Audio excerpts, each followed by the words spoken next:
Once again, we'll turn to the book of Mark, chapter 4, and also the book of Luke, chapter 8.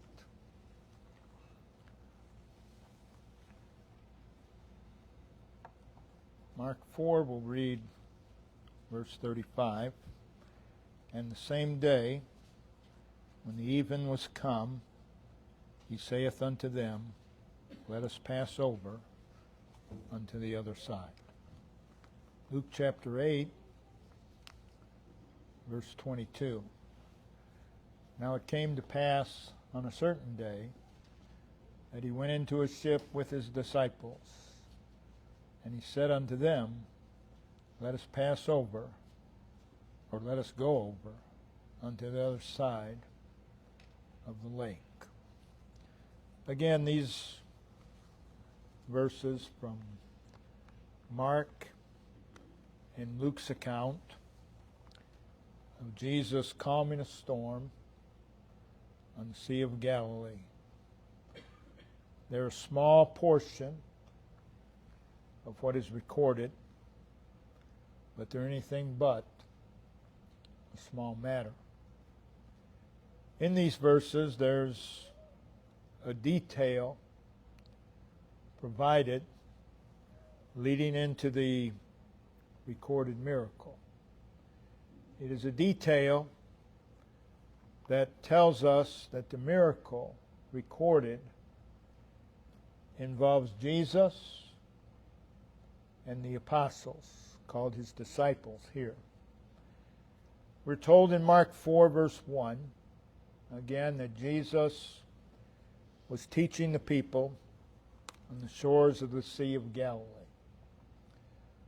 The multitude of hearers so grew that it became necessary for Jesus to enter into a ship.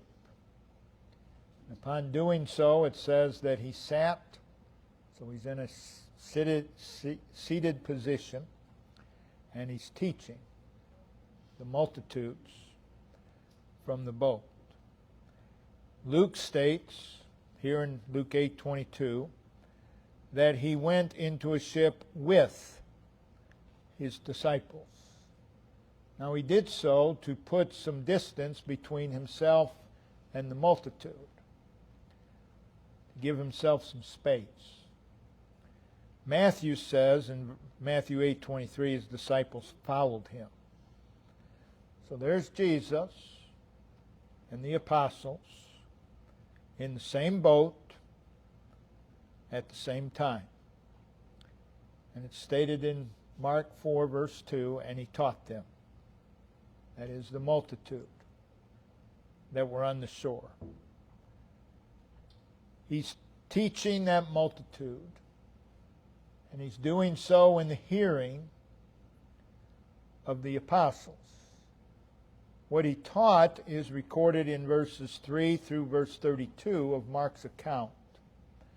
As the evening approaches, he saith unto them, the disciples, the apostles, separate from the multitude.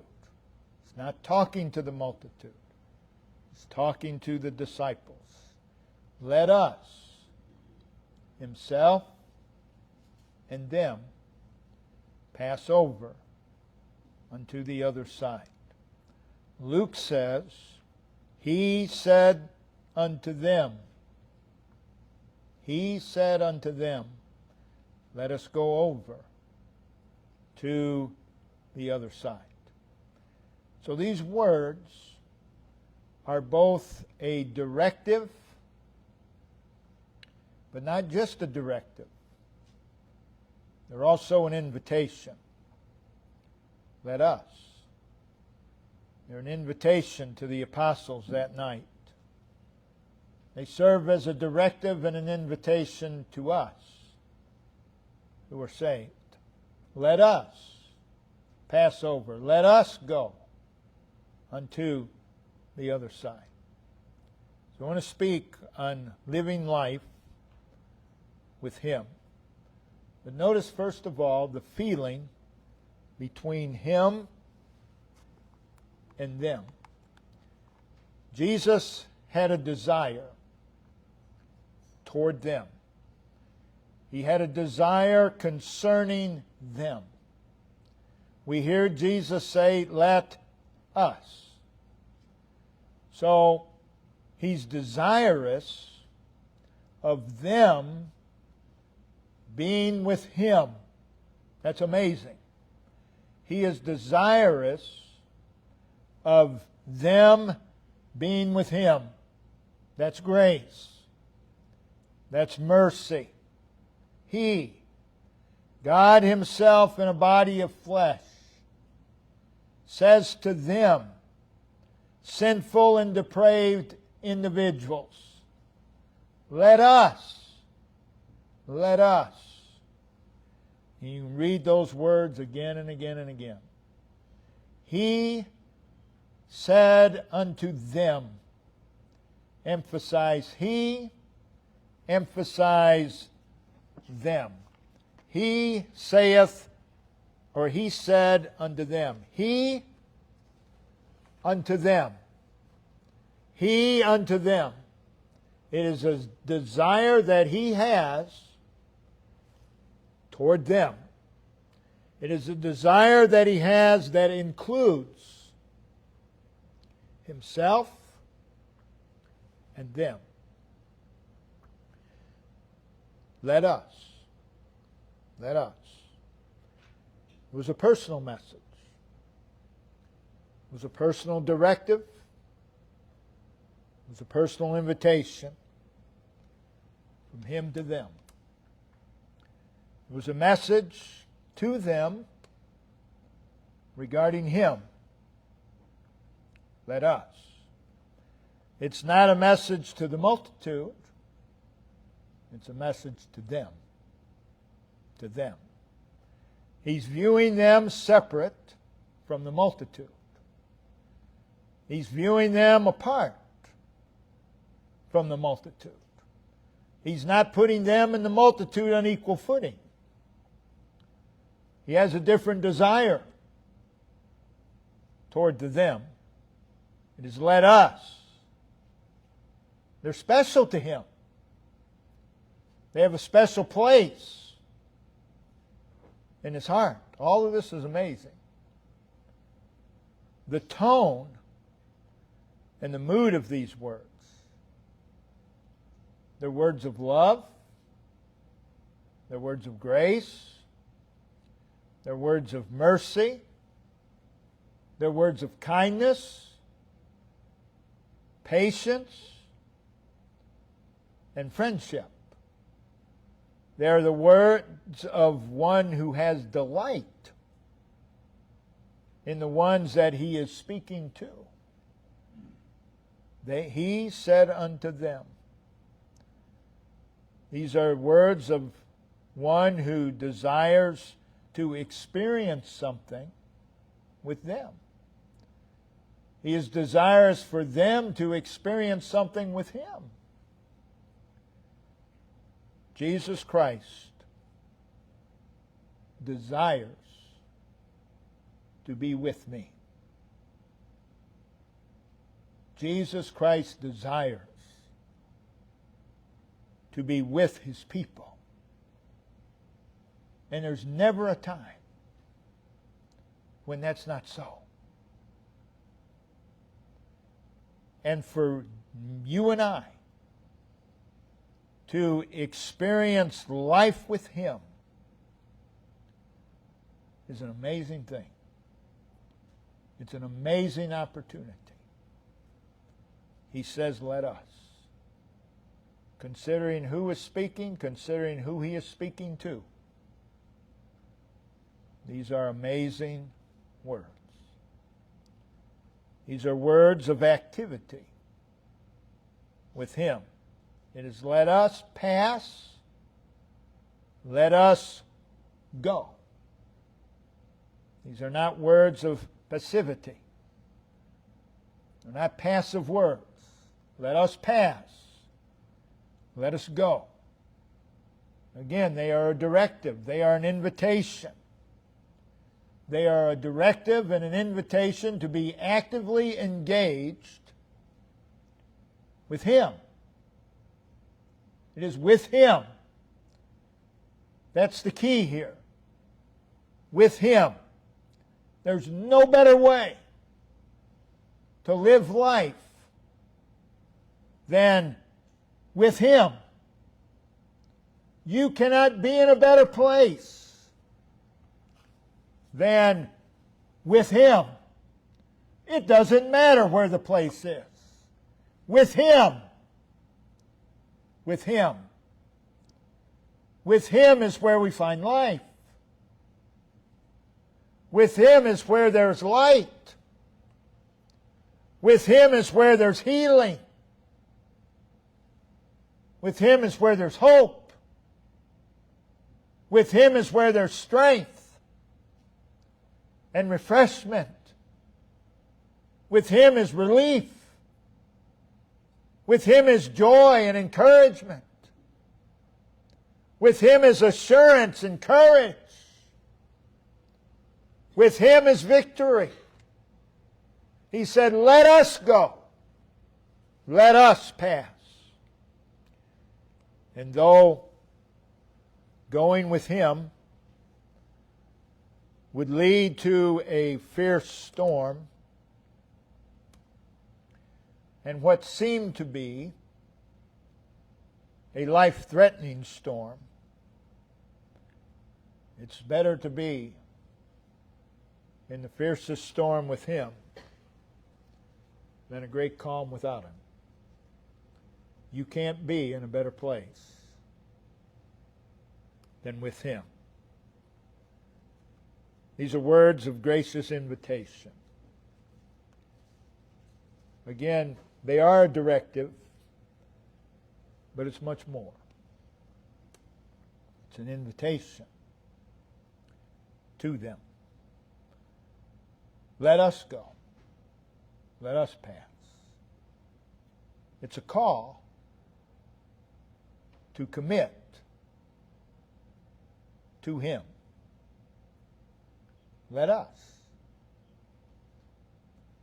It's a call to leave something. But it's a call to leave it with Him. You're leaving something, but you're leaving it with Him. It is a call for Him to have the preeminence. It is a call or an invitation to live life with Him. It is a call to experience Him more. Let us. So these are words of amazing opportunity. Every day, we need to hear Him say, let us. And I believe He says that every day. We don't hear it, but I believe He says it every day. And every day, we have to do something with that. Somebody gives you a directive. Somebody gives you an invitation. You have to do something with it. You do something with that directive. You do something with that invitation. Let us. Now, most people, you invite someone over to your house 100 times, and they never come. Eventually, you realize, well, they don't want to be here, so I'm not even going to bother. Jesus invites us over and over and over. And how many of His directives have we ignored when He says, let us? How many of those invites we have put to the side? You know, people, you invite them and they always will give you a list of 15 reasons why they can't, instead of, I'm not saying this every time, instead of just saying, I don't want to be there. That would be the honest thing, but most people aren't that honest. Every day is an opportunity to be with Him. Days are not the same. But every day, He says, let us. Again, there are days that are convenient. There are days that aren't. But the directive and the invitation remains the same. Let us. There are days of ease. There are days of difficulty and troubles. Invitation, the directive remains the same. There are dark days. There are stormy days. There are days when it's calm. And there are days of turmoil. The directive and the invitation remain the same. Let us. Let us. And He knows what the day will be. You and I don't. There are days of peace and there are days of struggle and conflict.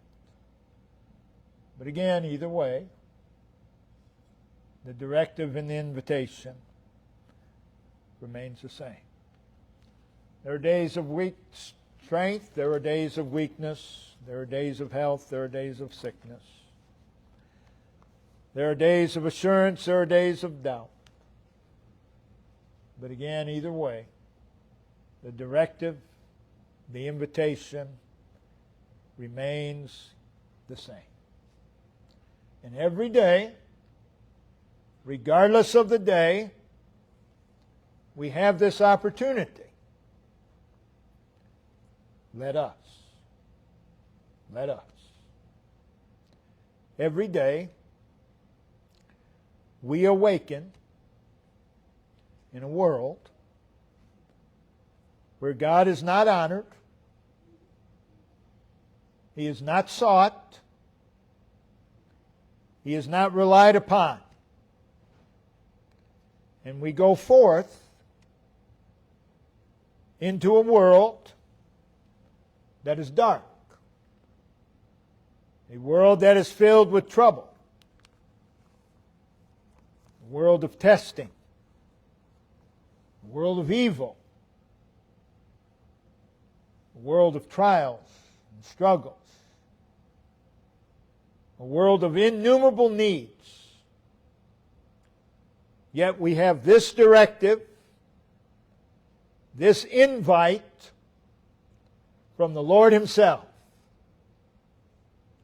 Let us. Let us. If you go alone, that's your choice. There is the invitation. Let us. We go forth in a world filled with change, filled with upheaval, and at times absolute chaos.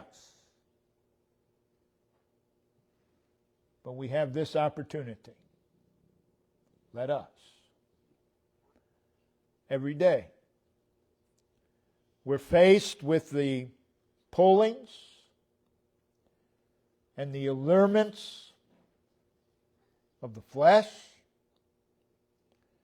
of Satan, and the world. And every day we are faced with the reasonings of carnality. And there's danger everywhere. But regardless, we have this directive, we have this invitation, we have this opportunity. Let us. Every day, there are cares. Every day there are burdens. Every day there are difficulties. Every day there are problems. Tremendous pressures. That which can be overwhelming to us. But all the opportunity found in those words, let us. He said unto them, and He says unto us, let us. Let us. So He has a desire toward them. The Lord has a desire toward us. But they also had a desire toward Him. They're desirous of going where He is going. We tend to put the emphasis upon where we are going. But that shouldn't be the emphasis. It's who we're going with. That's the emphasis. They're desirous of going with Him. What mattered to them was not so much where they were going, but it was with Him. It was with Him. All Jesus should have to say is, let us go. And our desire to be with Him should override where. It doesn't matter. With Him. With Him. Let us pass over unto. Now notice in Mark 4:36, following Jesus saith unto them, let us pass over unto. It is recorded, they took Him even as He was in the ship. It's been a long day. They, without, as we've already mentioned, without making any preparation for the voyage, without providing any food or raiment, He said, let us, and they're willing, and they're ready. That should be all it takes. We hear Jesus say, let us, and we're ready. And we're willing. But we're like those in the book of Luke. Lord, let me first. Let me first. Jesus, as we've said many times, is never to be next. Let me first. Let us go. Let us pass over. Well, Lord, I've got such and such to do. You've rejected the invitation. But He's so gracious, it'll be repeated over and over. Notice in Luke's account, chapter 8, verse 22, following Christ's words to them, let us go over to the other side, and they launched forth. Let us go, and they launched forth. And they did so with Him. And in all of our launching forths, it ought to be with Him. So His desire is them. Their desire is Him. There's a togetherness. There's a unison. There's a connection between Him and them. He said unto them, let us. Now notice the pronouns. He, them, us. The us puts He and them in conjunction. That's how we're to live life. We're to be in conjunction with Him. They had something in common. What's sad today is most who profess salvation have more in common with the world than they do the Lord. That's a problem. And that's why the Lord's directives are ignored. That's why His invitation is ignored. Let us. We have more in common with the world. There was an attachment to Him. There was a closeness. He said unto them, let us. There's harmony between them. He said unto them, let us. And without delay, they go forth with Him.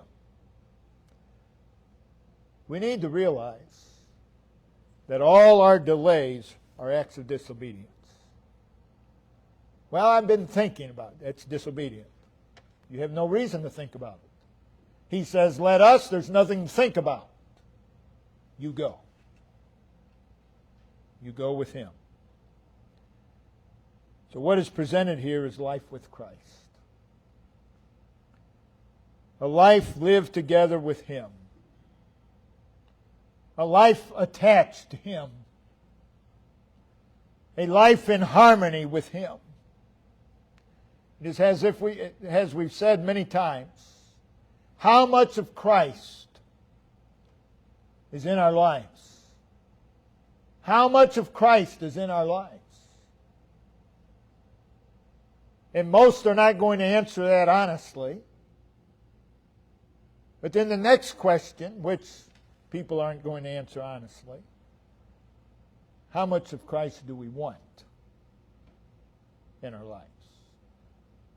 The question is answered by our actions, by our reactions to His directives and to His invitations. Let us. It paints a picture of the best life we can live. Let us go. Let us pass over. It is the privilege and opportunity that is always for the child of God. It's always there. Always. Obedience to these words bring wonderful results. Let us, followed by a verb, of course. Let us pass. Let us go. Obedience to let us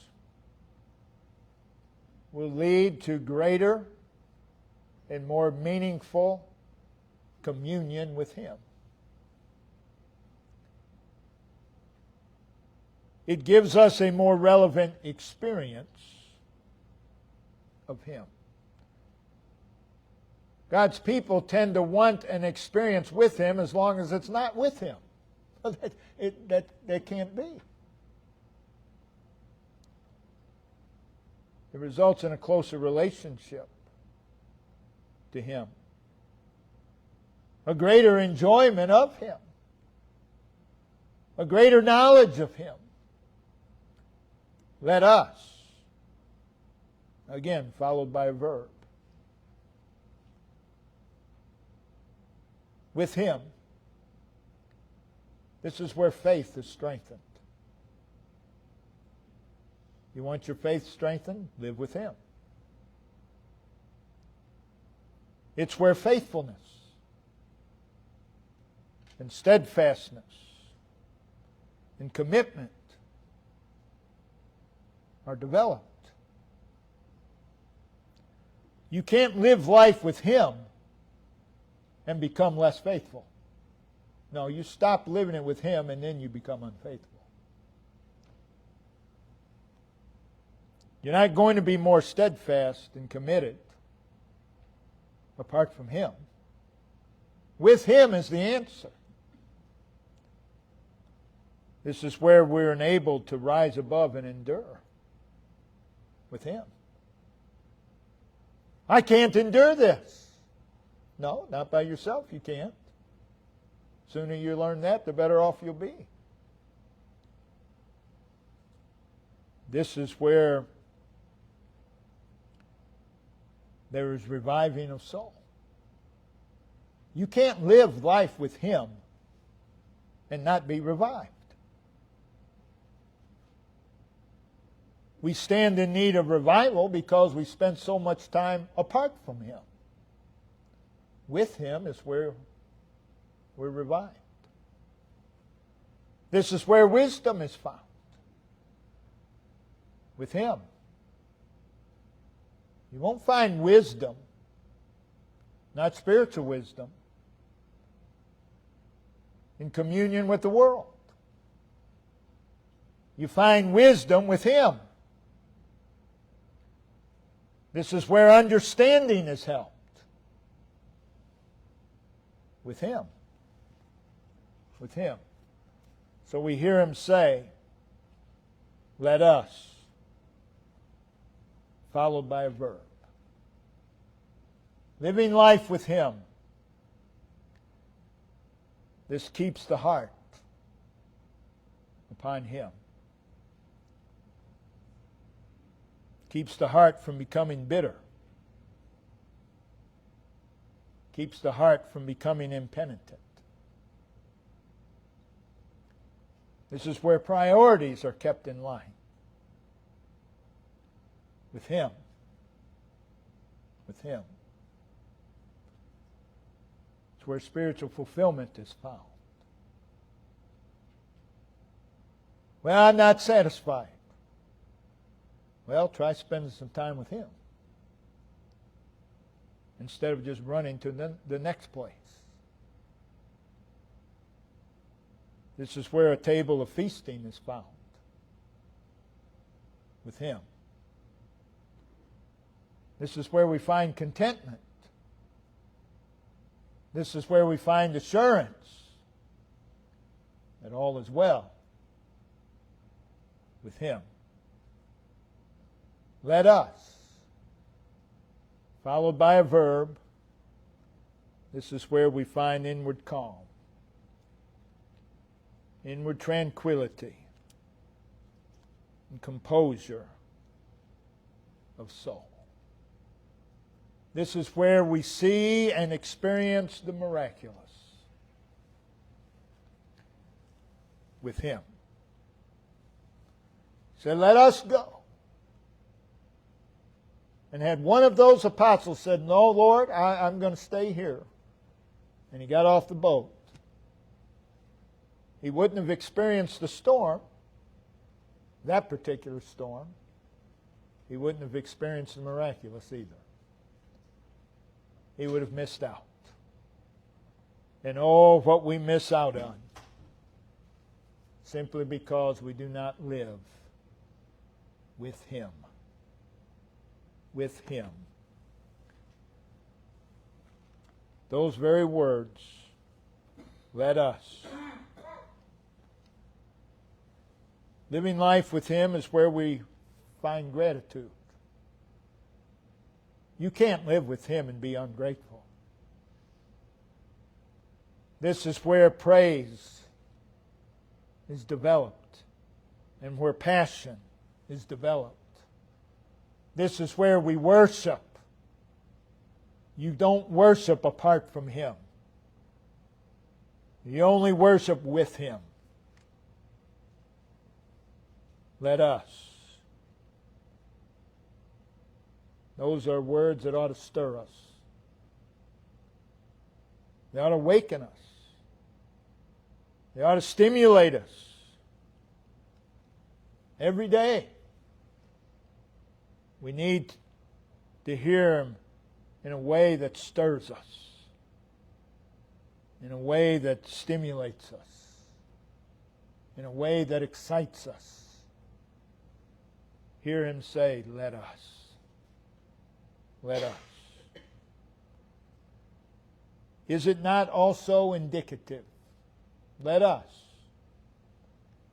of something important at hand? Life's pretty important. The life you live is pretty important. It's so important that you must not live it by yourself, but with Him. Something pressing is at hand. Let us. It's a top priority. Let us. Oh, to be awakened every morning by Him saying, let us. Let us. Wouldn't you rather be awakened by that than an alarm clock? Let us. Let us. Oh, what a life the child of God can live. Life with Him. Luke 8:22 again, and they launched forth. At the directive and the invitation of the Lord, they head out to sea.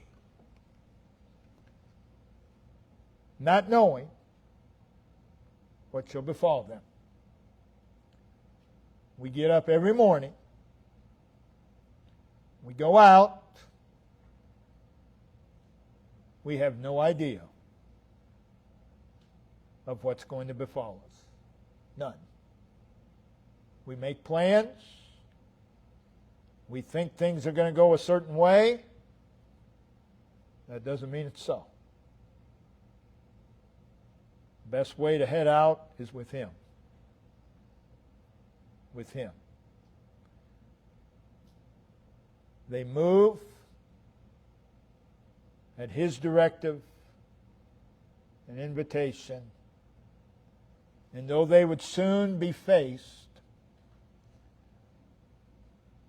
with what appeared to be a life-threatening storm, they're moving in the right direction. Well, how do you know they're moving in the right direction? Because they're with Him. And as long as you go with Him, you're going in the right direction. Wherever that direction is headed. With Him is the right direction.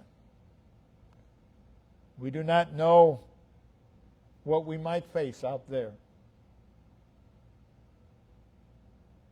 But head out with Him. Just head out with Him. Again, it's He and them. And He said unto them, let us. And they launched forth. No better way